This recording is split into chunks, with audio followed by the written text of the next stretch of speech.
Lola, kamusta ka na? Pasensya na, di na kita nabibisita. Marami na kasi akong ginagawa. Pero ako pa rin to, yung apo mong mahal na mahal ka.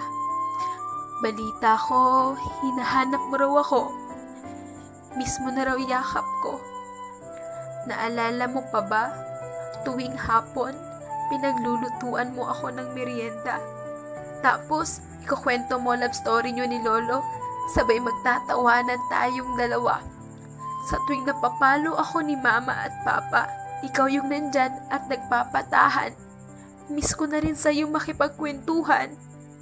Pag may gusto ako, na di kayang ibigay ng mga magulang ko, kahit kapos ka, pipilitin mong mabigay sa akin to.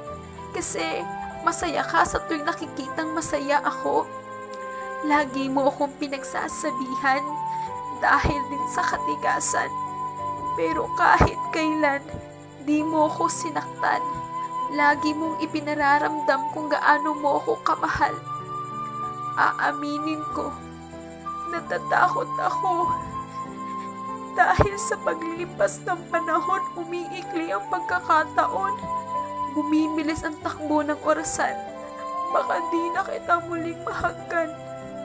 Ayaw kong bitawan ng kamay mo.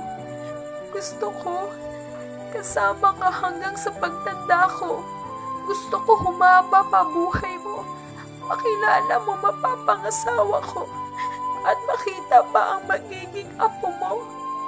Kung may bagay o gamot na pwedeng gamitin para humaba pa buhay mo, pag-iipunan ko. Marami pa tayong plano. Pupuntahan pa natin ang lugar kung saan mo nakilala si Lolo. Kakantahan pa kita kahit sintonado ako. At sumasaya ka sa tuwing sumasayaw ako sa harapan mo. Pag nawala ka, wala nang magtatanggol sa akin. Mawawalan din ako ng kakampi at taong umiintindi sa akin. At magpapatahan sa apong iyakin, Lola. Alam ko nanghihina ka na. Ayokong magpaalam ka. Ayokong mamahinga ka. Pero alam ko na napapagod ka na di mo na kaya, Lola. Huwag muna. Hindi ko kasi kaya mo.